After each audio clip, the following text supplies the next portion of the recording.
I believe it is safe to say at this point that the continuing resolution is going to pass the Senate vote, right? I mean, I'm recording this. It's Friday morning.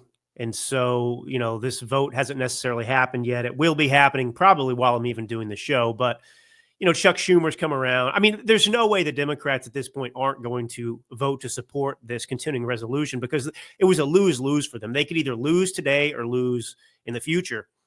And well, people ask me, well, hey, Drew, what do you think about Thomas Massie? What do you think about Thomas Massie? I'll tell you what I think about Thomas Massie in just a second, too. But I want to stick with this continuing resolution. I mean, this is humiliating for the Democrat Party. And of course, many Republicans aren't used to winning. Still, it's amazing how resistant so many Republicans seem to be to being on the winning team. It's like they're uncomfortable with it or something. But, this continuing resolution, it's the best way to go right now. And something I want to talk about is this purity test that we still have on the right. Now, I am not suggesting by any means that we abandon tried and true principles, but the objective is victory. And we saw what, quote unquote, traditional politics, principles, rules, where that got us with John McCain and with Mitt Romney, right? It led to losing to Barack Obama, who wasn't even a particularly viable candidate. He wasn't. I know people were probably screaming, of course he was Barack Obama. No, go back and look at that. He almost lost twice. He could have lost twice. It's this rewriting of history that is supposed to make people think that he's so popular. By the way, Michelle Obama, if she's so popular, why did her podcast, she has this new podcast with her brother. And have you seen a picture? Have you seen a picture of those two? I don't have one to bring up on the screen, but have you seen a picture of? I didn't know that Michelle Obama had a brother. I mean, I don't pay that much attention to the family, but she's got a brother, and she's doing this podcast with him. And the first episode was just launched and released. And I think within 14 hours or 12 hours, it had something like 14,000 views. This is Michelle Obama we're talking about, right? Nobody cares. Is my point. There's no audience. But it's so funny. I mean, her brother is a strange looking person. Just look at the two of them. I'm really not trying to be mean here, but there's chatter out there, right, that Michelle Obama is actually Big Mike and she's a man, a transgender. I'm not saying that she is. I'm just telling you, you know this. But if you look at a picture of her and her brother, I mean, if you think that Michelle Obama is actually Big Mike, that she is transgender, I'm not telling you my opinion. I'm just saying if that is what you believe, that Michelle Obama is actually Big Mike, I challenge you to look at a photo of Michelle Obama and her brother, and then tell me that you still think that Michelle Obama is the one that is Big Mike and transgender, because her brother, he's a weird looking person. Anyway, that's all I'll say about that. But so Thomas Massie, Donald Trump's accused him of grandstanding over his opposition. He's in the House, right? Not the Senate. They passed out of the House. Now we're looking at the Senate. You understand how this works, right? Do we need a brief reminder about how this, the legislative sessions work in Congress? So for most bills, typically, right? In the House, you just need a simple majority. So you need 218 votes to pass legislation out of the House of Representatives. In the Senate, you need 60 votes because that makes it filibuster proof. All right. So you need 60 votes. And so, in the House, in the Senate anyway, there are 53 Republicans, and they're not all reliable. And Rand Paul had signaled that he's not going to vote for this continuing resolution. He's taking kind of the Thomas Massie stance on this. So that leaves you with 52 Republicans, which means you're going to need to pick up 8 Democrat votes to pass this continuing resolution. But nevertheless, Trump and his administration and the different vocal spokespeople for this administration that work in the administration, they've been very effective at making sure that the public understands this from the point of view that if this continuing resolution doesn't pass and the government does in fact shut down, then it's going to be Chuck Schumer and the Democrats' fault. And this is an effective tactic. This is why Republicans have caved repeatedly in these negotiations, because nobody wants to be blamed for a government shutdown. It's just not popular in public opinion. Now, I know many of you, like me in the past, when they threaten this, I say, go ahead and shut down the government.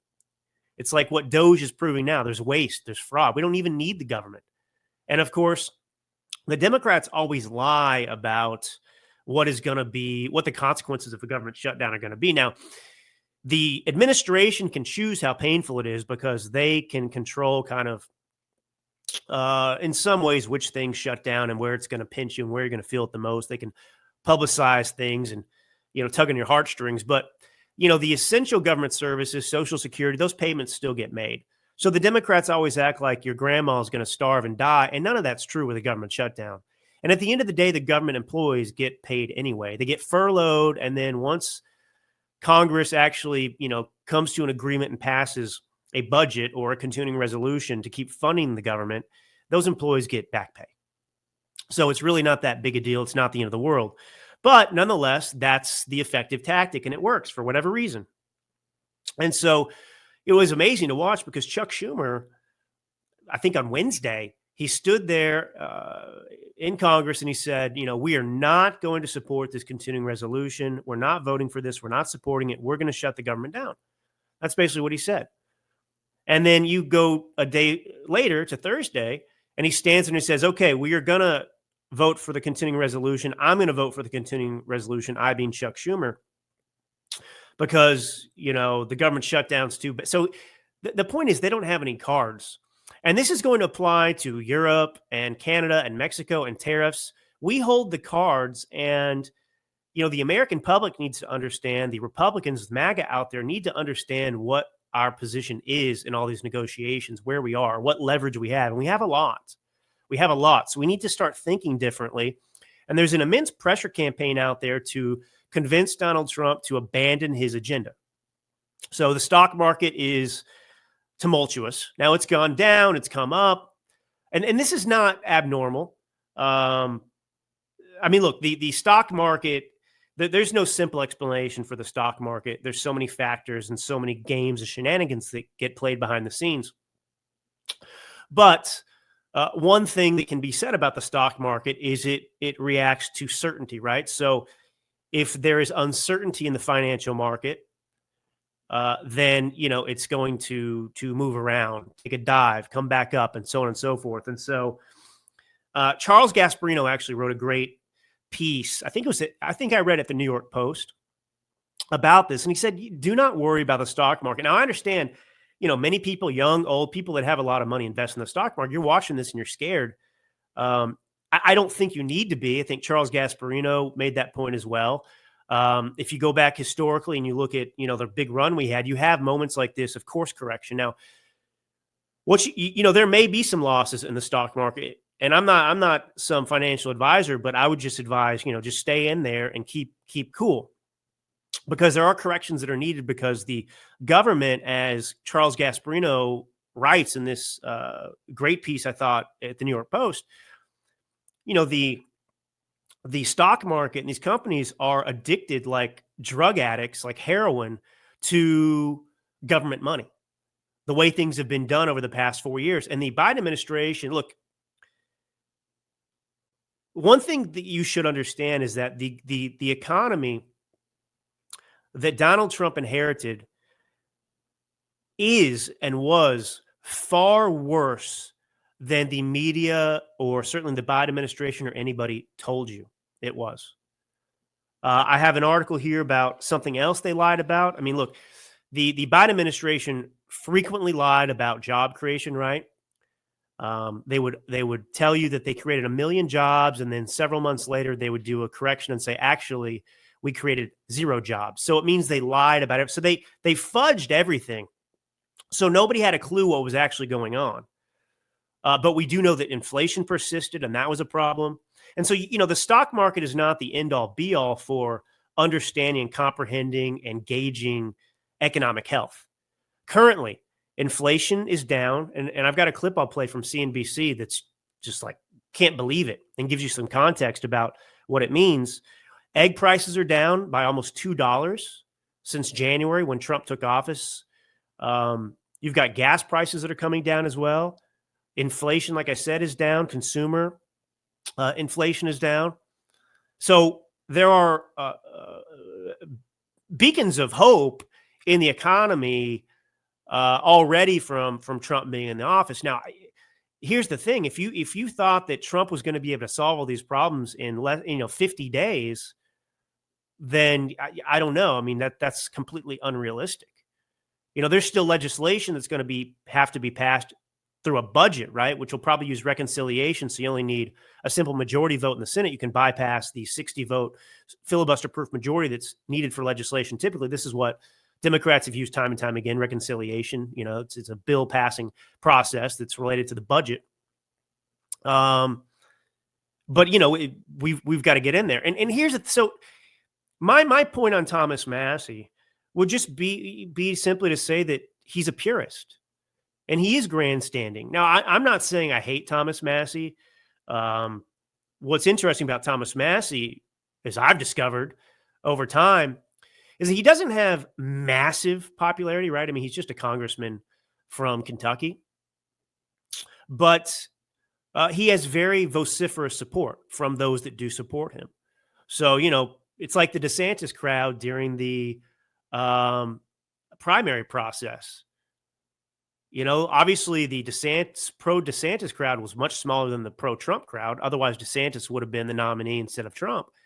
But they were very, very vicious. And that same kind of DeSantis supporter that really became a never-Trumper, there's a lot of crossover between them and the Massie backers. Now, I don't think anybody needs to be a blind loyalist to anybody. But Massie... Look, I work in this world. I've worked with, as a publicist for many people. Maybe I'll just share some names so you understand.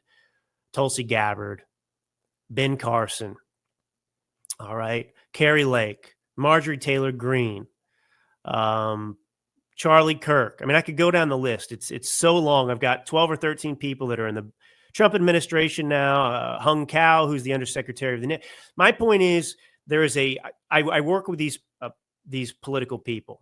I'm currently working with the head of the state Senate in Wyoming, Bo Beitman.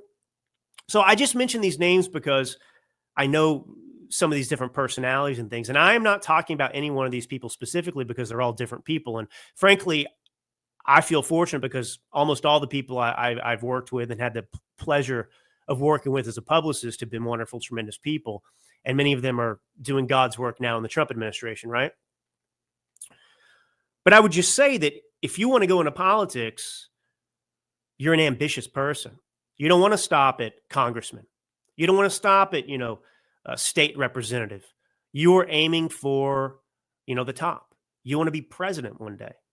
From Congress, you want to go to the Senate. Look at Ron DeSantis. I'm not attacking Ron DeSantis, but that is a very ambitious person, right? He was a congressman, and then when an opportunity opened up to run for governor, he ran for governor. This is just what people in this world do. Some of them have the best intentions. Some of them don't. In any case, as long as they do the right thing, I don't care. As long as they're good for the country, the state, or whatever, that's fine. But, you have to have a little bit of crazy in you to get into politics and to want that, to crave the attention, to seek the attention, to fundraise. You've got to have a little bit of an ego. And so Thomas Massie is no different. So he sees these opportunities, certainly, as a way to distinguish himself and get attention. And it works. It works. That's just a fact. But my only question is, what did Massie achieve by opposing the continuing resolution in the House? It passed anyway. So it was comfortable and easy for him to do. Maybe, he's so quote unquote principled that if his vote was going to mean the difference between passing or tanking, he still would have voted for it. I don't know. Obviously, a lot of congressmen, I'm not talking about Massie per se, but many of them, they enjoy casting a nay vote when they know it doesn't matter, right? That it's virtue signaling. So I mean, what was the option here? What would shutting down the government right now accomplish for the Republican Party or Trump's agenda? How would that, help? You know, I don't know, our cause. I mean, the point is Trump's been in office since January 20th. There is no budget that is ready to go or be passed. They're working on that. And so the only option here was to either shut down the government and take the blame and say, we just don't have any bills prepared to fund the government. So we're just going to shut down the government. We refuse to, Massey's position, we refuse to continue funding the government at the same level of the Biden administration. It's wrong. We have debt and deficits. It's horrible. So maybe it's 6 months we shut down the government. Maybe it's a year. I don't know. But we're just going to shut down the government because it's the right thing to do until the Republican Party can get its act together and put together a budget and pass it through. I mean, this is what I mean about purists. They're not looking at the big picture, and they can't look long term. They don't understand certain optics as well, and they're not, they're not looking at overall victory. I believe firmly that Donald Trump intends to balance the budget. I think he wants to do that, and I'll explain some of that in just a minute. Okay.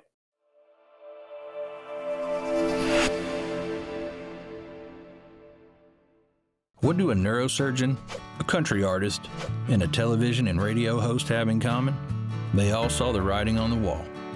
Big banks sharing your financial information with big government. Join them as owners in Old Glory Bank, the pro-America online bank that protects your privacy, security, and liberty. Invest today at own.oldglorybank.com.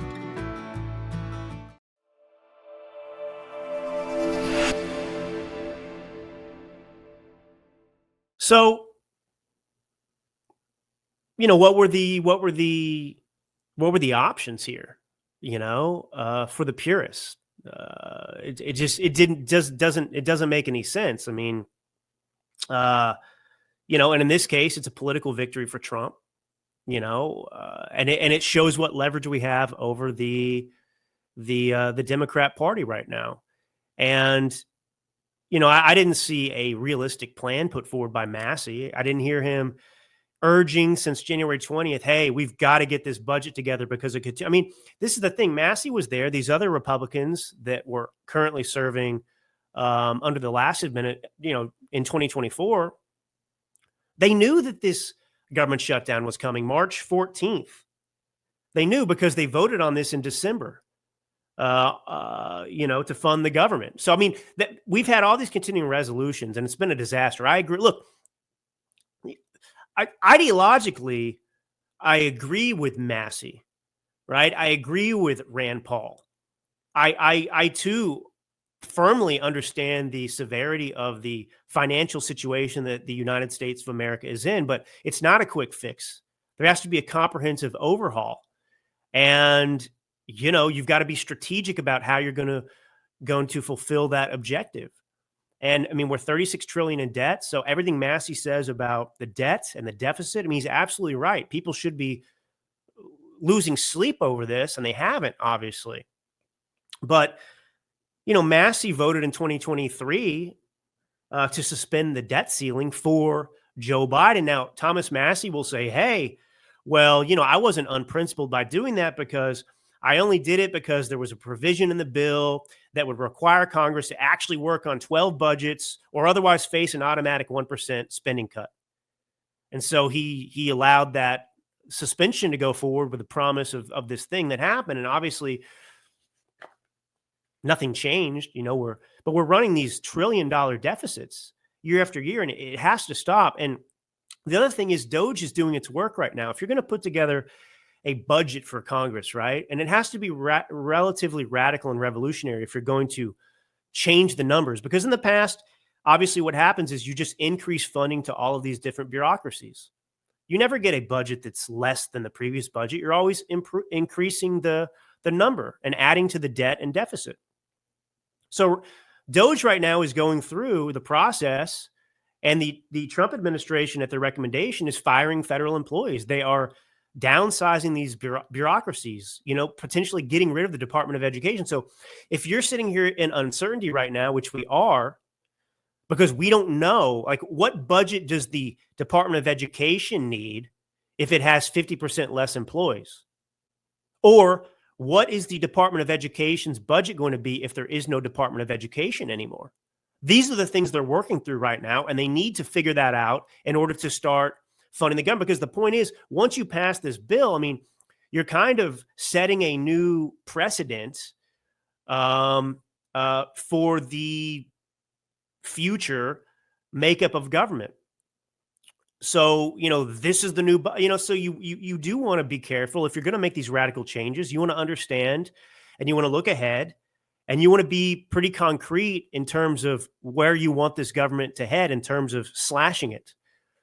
So to me, just looking at things, the strategic thing to do is, okay, I mean, maybe the communication could be a little bit better. Maybe it would be nice if, somebody from Congress, I mean, maybe they have, I just haven't heard it, but maybe it would be nice if somebody from the Trump administration, discussed it like I'm discussing it in a more articulate way, because they understand the strategy better than I do because they're in there in these talks. But yeah, maybe that would benefit the American people. Hey, our we're not ready to do a budget right now because we want to put together a budget that honors the will of the American people. You voted for Donald Trump and put this administration together because you wanted us to revolutionize the government and downsize it. All right. We need X amount of time for DOGE to continue submitting their recommendations, for us to propose a budget that is going to reflect the will of the American people. And we're going to vote on that X date. That would be fine. And they're not doing that. So I can understand that, but there's no reason to shut down the government right now. It's not going to accomplish anything. But I think, the Democrat Party was hilarious because before Chuck Schumer did his really quick 180, they're complaining out there that the Trump administration and DOGE are, firing federal employees, right? They're effectively shutting down the government. And so the Democrat solution is to shut down the government effectively in its entirety. So you're arguing that Trump's bad and DOGE is bad because you're firing federal employees. And your solution to get back at Trump and protect the government is to furlough more government employees. In fact, all of them. So this was why it was a lose-lose issue for the Democrat Party. So anyway, that's what's going on. I want to move on to something else. It's this issue with the green card holder, Mahmoud Khalil. So this is the one who's we're looking to deport. The Trump administration is actively looking to deport. It's being held up right now, I believe, by some federal judge. I mean, this is, by the way, the biggest threat to our democracy. It is rogue judges in this country that are acting unconstitutionally. It's really weird because somehow we've accepted this constitutional role of a judge and permitted it to act in an unconstitutional way. So for example, for these judges to say, oh, Donald Trump, who's the executive, right? He runs the business, if you will, of the United States of America and oversees the employees. He has the right constitutional authority to fire these employees. And yet some judges just say, no, you can't. Why? Because the judge says so. I didn't vote for a federal judge to do that. Did you? So that's the insanity we're dealing with. And so, the Supreme Court's going to have to be pretty busy here because a lot of these things are going to have to go to them to put a stop to this. And let's pray that people like Amy Coney Barrett get their act together. But, actually, before I do this Mahmoud Khalil thing, let me just play a couple clips for you. And I want to finish with it, just to finish up with the economy. I've spent a lot of time on it today because I think it's important. It's important to understand. But here's CNBC talking about inflation, right? This is what's going on in America right now, thanks to Trump. On the headline, expecting up 0.3, up 0, goose egg, unched. Boy, that is progress. We haven't had a number that low. Well, we equaled it in July of last year when we had another zero. To find a lower number, you're back to October of 23 at minus 0.4. Strip out the all-important food and energy, down 1/10. Down 1/10. That's 0.4 lower than expectations. Down 1/10 also equals July of last year. Find a lower number, you're going back to COVID times, April of 2020. So anyway, obviously, if Joe Biden was president, you would hear that everywhere. Everyone will be talking about it. Not Joy Reid, because she doesn't have a show anymore, or some of these other losers, but the people that still have shows that haven't been fired yet, they would be talking about this and praising Joe Biden. But you think they're praising Donald Trump? So, just keep your wits about you. I think that if I can accomplish anything with this show, it is to teach those of you, not all of you, I'm not trying to condescend, but it's to teach many people to think for themselves, or encourage you to think for yourselves, or remind you to think for yourselves. Some people have forgotten how to think for themselves. That's natural, because of the way we accepted the world before, but now we have to think for ourselves. So, and I want to play this other clip. It's longer than I usually play. It's 2 minutes, 17 seconds. But what you have to understand is Trump is doing something that is long-term and that is necessary. And that is, he's making drastic changes to the way things are done in this country. We have an economy that's very sick, and he's looking to heal it again, and it takes comprehensive effort. But listen to Howard Lutnick, the Secretary of Commerce. I thought this was just brilliant, and then I'll comment. But it sounds like you're saying, trust us. And are you worried that at some point Americans are going to feel like there's a bunch of billionaires in Washington who are playing Russian roulette with our retirement? $2 trillion deficits don't bother you at all. How could you ask me, while we're running a $2 trillion deficit, and not care? You're destroying the people who have run this country before, are destroying the future for my children and my children's children. I can't have a 50, 75. We have a $36 trillion deficit. And we used to run deficits of 400 billion. Now 2 trillion, everybody's like, who cares? I tell you what, who cares? Donald Trump cares. And when we balance the budget, you know what that means? That means our deficits stop. Interest rates come smashing down. His goal is to have external revenue. The way I think about it, we all are so used to paying taxes. We're so used to it. We have like Stockholm syndrome. Don't stop the Internal Revenue Service, God forbid. How about this? The rest of the world leans on our economy, breathes off our economy. Not only is our economy $29 trillion GDP, but we consume $20 trillion a year. We are the buyer of everybody's stuff. We buy everybody's stuff. So who's more important, the people who sell stuff or the people who buy stuff? So we are the buyer of everybody's commodities, products, goods and services. Everything comes from us, right? Let them pay a membership fee. We all understand that model. Let them pay. How about we, you and I, and every single person we know pay less? How about no tax on tips? How about no tax on overtime? How about no Social Security? How about all those things? These are the kind of thoughts that will change America. I know what his goal is. No tax for anybody who makes less than $150,000 a year. That's his goal. And that's what I'm working.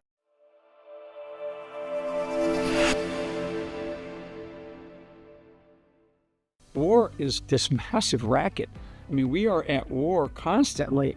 Peace is the aberration, and war is the norm. Every American needs this historical DVD keepsake. Flynn delivered the truth, whatever the cost. One of America's most treasured military heroes. So if I was to give a grade, like you get in grade school, right? I give us an A+ for participating in these never-ending wars. I give us an F for winning. Order now at the Patriot TV store. Go to Patriot TV, click on Store, and grab a once-in-a-lifetime chance to own a treasured piece of American history and get your own personal download link to watch America's most talked-about movie, as well as a DVD hand-signed by General Michael Flynn. For those that are running our country, they want this perpetuation of war, and you have to ask yourself, what is the purpose? The Patriot TV store. Incredible savings and a secure, hassle-free shopping experience.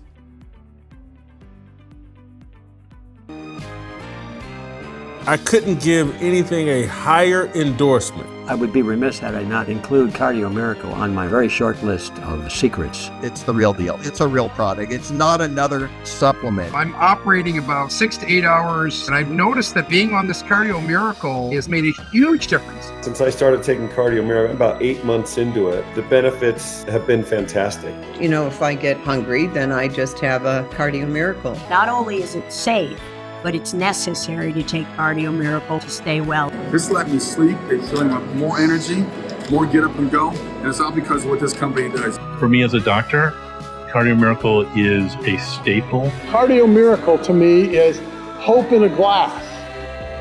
To try Cardio Miracle for yourself and get a special fan discount, go to the host page right now and click the link for Cardio Miracle.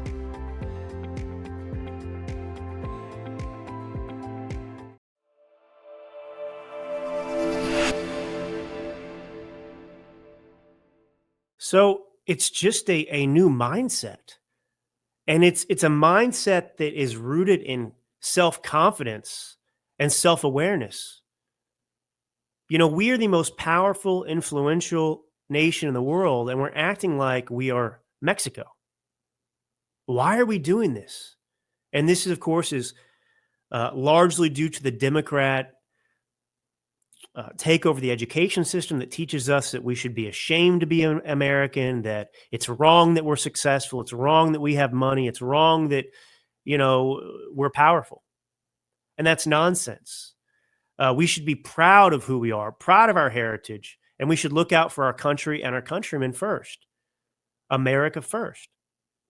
And that's what he's talking about there. Now, the only thing I disagree with is this proposal that, you know, Trump wants to only make people making above $150,000 a year pay taxes. So if you make $150,000 or less, you don't pay tax. I object to that absolutely.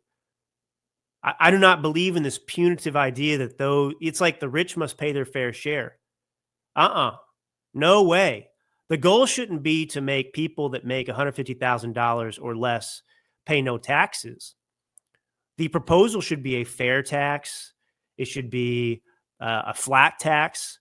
It should simply be to make the American people pay as little taxes as they need to shrink down the government so much that they can stop robbing the citizens blind. And so, you know, this is not a successful strategy because you end up still demonizing. You know, the upshot of a progressive tax system like we have is mentally to create a class system. Because you say, oh, well, this person making this much money is going to pay more taxes than this person because they have more. Why should they do that? Why should you penalize somebody for being successful? You know, and it's like tithing in church. If everybody paid 10%, well, if you make $100,000 a year, you're paying $10,000. If you make $1 million a year, you're paying $100,000. So the rich are paying their fair share. The millionaire pays 10 times what the person making $100,000 a year pays in taxes. That is fair. It is not fair to say, oh, and also, what are the how are you going to differentiate this $150,000 figure? Is it, I mean, what about 100 people making that have multiple kids? That's not fair. You know, or I mean, sorry, you know, what if you have somebody that's making $200,000 but has 4 kids? So you're going to tax them, but you're not going to tax the single person that makes $150,000 a year? That's not fair. The person making $200,000 a year with 4 dependents is really having a hard time. That person needs more tax relief than the person making $150,000. So I don't like that idea. Not every idea I'm going to like. Not every idea is going to be, you know, perfect. But at least we're thinking. At least we're pursuing these ideas. And most of them, 99% of them are great, are good. But, as we talk about tariffs and the uncertainty in the markets, and then I'm going to finish with the economy, I'll get to this this green card holder that we're trying to deport. It's exposed, really, to me, shocking anti-Semitism in the country. I'll get to that in a second. But you've got this tariff war going on, and a lot of people want you to think, or maybe you do think this because you forgot or don't remember or never knew to begin with, that, this tariff stuff is the end of the world, that it's going to destroy America. You heard Lutnick there talking about our power. We buy the most stuff. All these other countries you're seeing, they're backing off tariffs. So the ultimate goal is to have fairness. And we don't have fairness with a lot of countries right now because they're putting tariffs on us and we're not putting tariffs on them. And Europe's one of these examples. I think that one of the most interesting things we're learning right now is just how screwed we've been overall globally. And, 2016, 2017, first Trump administration, he really exposed the deep state. We started to really realize how corrupt our government was. Right now, in the second administration, we're really beginning to learn how effed up the trade situation is around the world, how we're being taken advantage of. We got all these deficits. Well, the trade deficit with Canada is $14 billion. Mexico is $157 billion. Europe's about $155 billion. This is a surplus, right? Over there. And, people forget this. We're talking about putting tariffs on, European steel and aluminum. Well, guess what? Trump already put tariffs on European steel and aluminum. He did it in 2018, and it stayed in place until 2021. That's when Joe Biden removed it. What was the effect of putting tariffs on European steel and aluminum? Guess what? U.S. production increased. U.S. steel returned to its pre-tariff price by January of 2019. U.S. jobs increased. Now, I'm not saying all tariffs are the same, but the idea that tariffs are going to destroy the economy and they're going to make it unaffordable for you, that's a lie. We've literally done this before in 2018. Did you die because we put tariffs on European steel and aluminum? No, you didn't even know about it. You didn't even realize it was going on, but it was happening for 3 years. And then Biden pulled it away, and now Trump's threatening to put it back on again. And he's threatening to do it on other things because, you ever been to Europe and gone to a grocery store or a wine store? Have you ever seen a Napa Valley Cabernet Sauvignon or a Napa Valley or an Oregon Pinot Noir in a store, in a grocery store in France or in Italy or in Spain? You have not, because it's so expensive. Because of what? Tariffs. So, but you can find that stuff here because we don't put a tariff on it like they do. So you can go to I live in Napa Valley, right? I can go to the grocery store here, and I can buy European wine, Italian wine, Spanish wine, French wine. I can buy foreign wine for a lower price than I can wine made here in Napa Valley. Okay. So, so people are encouraged to buy that wine. So this is why Europe does these tariffs too, because they're trying to protect their own industries. And if tariffs are so bad, why are we only complaining about it and screaming about it when we want to put tariffs? Nobody complains about Europe putting tariffs on us or Canada putting tariffs on us or Mexico putting tariffs on us or anybody else putting tariffs on our goods. And why aren't those countries, they're in some ruins because of socialism and corruption and just bad economies, but, they exist. Tariffs haven't destroyed them, and tariffs aren't responsible for destroying them. So, how can that be? How can it be that, when Europe puts tariffs on us, it's not the end of the world, but when we put tariffs on Europe, it's the end of the world?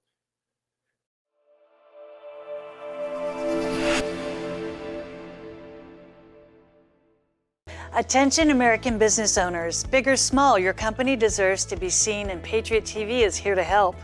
We're proud to support American-owned businesses by offering a free listing of your company on Patriot TV Store. That's right, no cost, just visibility to millions of loyal viewers who want to support American businesses like yours. Whether you run a small business or a nationwide company, this is your chance to reach a dedicated audience on Patriot TV Store on major smart TVs like Samsung, LG, Sony, TCL, Roku, also on Apple, Android, Amazon, Fire Stick, YouTube, Facebook, Rumble, Truth Social, X, and of course, the Patriot TV Store app and website. It's our way of giving back to the community and helping American businesses thrive. Let's work together to build a stronger America. Don't miss out on this incredible opportunity. Get your free business listing today. Contact us at info@patriot.tv. When things go sideways, will you be ready? Meet the new Patriot Power Generator 1200, a solar generator that's lightweight with more capacity and more life cycles, and recharges twice as fast, all at a fraction of the price. In a blackout, power lights, TVs, medical equipment, even your fridge. No gas, fumes, or noise. It's safe to use inside your home. This is about peace of mind. To learn more about this amazing generator and get your free solar panel, go to Patriot TV Store and look for the solar generator banner.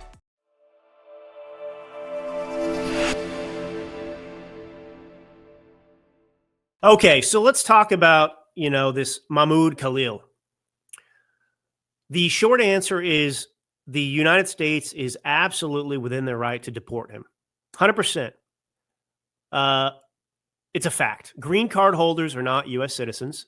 They enjoy the privilege of living here at our permission. And this is the case. So he can't be deported. And, there's something just shocking to me out there. Now, there are a lot of people out there, really big influencers, from Candace Owens, Glenn Greenwald. It's a long list. Viva Frey, people you might know of. And they seem to be taking a line that, hey, I don't see the proof. We can't deport this guy. It's this principle, right? We've got to protect the rights of these people too, because we're conservatives and blah, blah, blah. And all those people are wrong. Every single one of them is wrong. And now some are wrong out of, I think, good intent, right? It is based in their effort to hold true to principle. And many of them, unfortunately, it's based in their hatred of Jews and Israel. And, it's really interesting. The main argument I hear from people out there, from Tucker Carlson to Candace Owens and others, is that, they don't like Israel because there's a strong Israel lobby. Jews are in Israel and Jews. Netanyahu, they're influencing our governments. And they don't like that because they're America first, and America first means America only. So people ask me, what's the difference between, Ukraine and Israel? And I'll try and answer some of that in a minute too. But the difference is the people that have a really serious problem with Israel and their quote unquote influence on American politics and politicians is that it's deeply personal, right? It's like they're very passionate about their opposition to Jews, to Israel, Every country tries to influence our politicians. Have you heard of a country called China? But I don't hear Candace Owens or others that are saying the Chinese, these people are lobbying our politicians. Eric Swalwell, the Chinese. No, they don't say that, but they say the Jews, the dirty Jews, Israel. Israel absolutely is trying to influence our politicians. Like every country wants to influence our politicians. Israel's fighting for survival. They're a little tiny country, a little sliver carved out, and they're surrounded by enemies that want to wipe them off the face of the earth. Now, the thing is, the same people that want to wipe Israel off the face of the earth also shout death to America and hate the Western civilization. Israel represents the West in the Middle East, okay? So that's one of the differences. There is an ideological kinship, and I hate to tell you this, there is something else. It's religious. It's religious. And this new breed of Christian that, I don't know, I guess it's the people, Christian, I don't know, the Stu Peters out there that are whack jobs, lunatics. Stu Peters is a lunatic. That guy is a whack job. Claims to be a Christian. The only thing he spews is absolute hatred, and it's like Christians killed Jews killed Jesus. Jews killed Jesus, so we got to hate the Jews. It's like, first off, people sat there and hid who were, believers in Christ. His own, disciples were cowardly. Doubting Thomas, go through the list if you have any biblical experience or expertise. But also, if Jesus didn't die, we wouldn't be saved. So the whole point was for Jesus to die, to be crucified. He came for that purpose, to do that for us, to erase our sins. So so I'm a Christian. There is a kinship to Judaism. It's half of our Bible. We share half of a Bible. Okay, the Old Testament. Now, Jewish people, don't believe that Christ has come yet. They're looking for the dude with the sword, I guess, to come and save them. They don't believe Jesus is the Son of God and came to die for our sins. So they missed it 2,000 years ago while we saw it. Sorry if that offends you. So anyway, it's just curious to me. So, anyway, the difference with these protests, it's not about free speech. It's about pro-terrorism. These guys aren't protesting,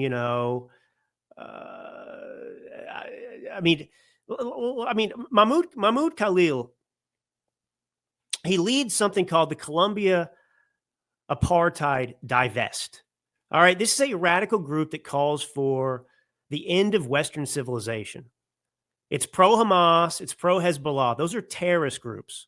So when these radicals that are Muslim, in this guy's case, are protesting on college campuses or leading these groups, they're not just anti-Israel, they're pro-terrorist. They're anti-West, okay?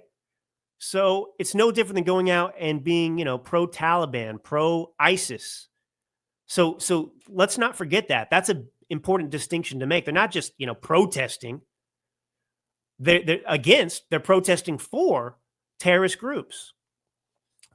And, he lives here at our pleasure, and we have the right to deport him. So, do you remember last year? Was it April? Yeah, last April, right? You had protests going on college campuses, and this group that Mahmoud Khalil leads, the Colombia Apartheid Divest, they broke into one of the buildings on Columbia's campus called Hamilton Hall. They took hammers to the glass. They occupied the building, and Columbia responded by expelling or suspending many, if not all, that they could locate students that were involved in this. It was a violent protest. And they were harassing Jewish students. They were disrupting his Israeli history class. What would the less reaction be if this was happening in a Black history class? Death to Blacks. I don't know. Death to Jews. Obviously, they would have a problem with it because it's violent and it's racist. Do you have a right to be racist in America? Yes. Do you have a right to protest in America? Sure. But you have limited rights if you're at a university, if you're at a work. You can't do anything you want. You have a right to curse out your boss, but they have a right to fire you, right?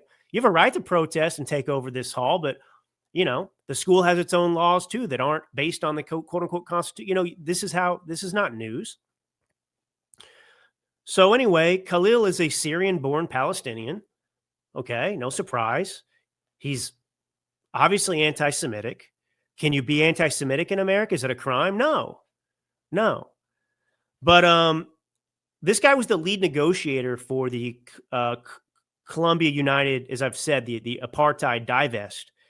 So that's the group that I said sympathizes with terror organizations like Hamas and Hezbollah. So he graduated in December, but he didn't disappear. He took his involvement in coordinating these protests to another college, Barnard College, which is affiliated with Columbia, not far away. And videos posted on social media show Khalil standing among the nearly 200 mass students who took over Barnard's Milstein Library on March 5th. This is right before his arrest, right? This is a week or a week and a half ago, during which pamphlets praising the Hamas terror attacks of October 7th, 2023 were distributed. And so, the Candace Owens out there say, they have a right to protest. I'm sure I'll never join that group of the wing. You may stop listening to this show now, and I don't really care. I'm happy to shed people that had previously supported me, because I'm not going to jump on board with this anti-Israel thing. I think it's perfectly reasonable. I just want to add, it's perfectly reasonable to criticize, the country of Israel's, some of their policies or our policies and so on and so forth. But, I don't hear the same type of rhetoric or deep personal antagonism or venom or objection to even what's happening in Ukraine from the same people that are really, really got it out for Israel. So anyway, the point is there is a difference here. So the so-called Israel criticism, it's tied to support of terrorism. That is the difference here. Do you understand that? It's tied to they're protesting Jews. They're protesting Jewish people. They're praising Hamas and the Hamas terror attacks. They're praising terrorists. That's the difference. And this guy has a green card. He's married to a woman who's 8 months pregnant with his baby. And I'm sorry, you can't go out and support terrorist groups in America with a green card and expect to stay here. We can send you home. That's our right. That's our right. Here's a post put up by Glenn Greenwald. He's such a genius, Glenn Greenwald. Such a smart guy. He's one of us, don't you know, Glenn Greenwald. But he's Jewish, Drew. He's got yeah, wow. Have you heard of a Democrat? I've never heard of a Jew-hating Jew before. Have you? Democrats who vote for Palestine, for Hamas, against Israel? Wow, what a novelty.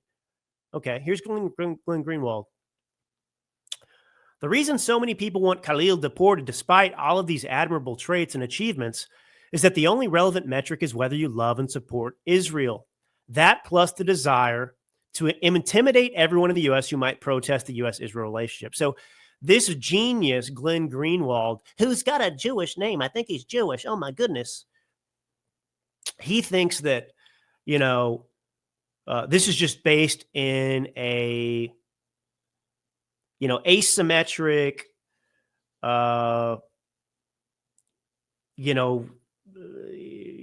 belief that you can criticize anyone and do anything but not Israel. Israel gets special treatment, and that's why. No, there's nothing like Israel out there, because none of these other protests are tied to the sort of anti-Semitism and pro-terrorism. All right? When you're out there, protesting the Ukraine war or whatever it is, it's not tied to any sort of, pro-terrorist sentiment. I mean, I don't know why this is so complicated to understand. There's anti-Semitism in the world. And, no, I don't believe that Israel or Jewish people, like, for example, you've got scumbags in Congress like Eye Patch McCain, right? That said he would kill Tucker Carlson if he ever met him. And, that guy was a Navy SEAL. He fought for his country. He was patriotic, but he doesn't get a pass from criticism because he served as a Navy SEAL in the past. I hold him to the same standards I hold everyone else right now. And so the same thing's true of Israel and quote unquote Jews, but it's just, I mean, this is just shocking to me where we're going with this, So I don't know why people can't understand this. But c'est la vie. Here we are. All right. Well, we're about out of time here. Speaking of fudging the economy number, the economic numbers, and everything else, we have found out that the Biden administration also lied about their arrests of illegals. So Donald Trump's ICE officials, they've revealed that Joe Biden's administration purposely fudged the illegal immigrant arrest numbers during his presidency. ICE has, let's see here. So these incidents called pass-through arrests were where ICE released illegal migrants, but still counted the enforcement action as an interior arrest. So of the 113,431 migrant arrests recorded in 2024 under Biden that year, the majority were phony pass-through arrests. So in other words, they lied to you. So they said, yeah, we arrested 113,431 migrants, illegals, but really they didn't arrest them because they just released them, catch and release. So even the numbers they gave us on everything are called into question. They've lied to us. And, we've got Trump's looking to figure out ways to greatly increase the deportation numbers. I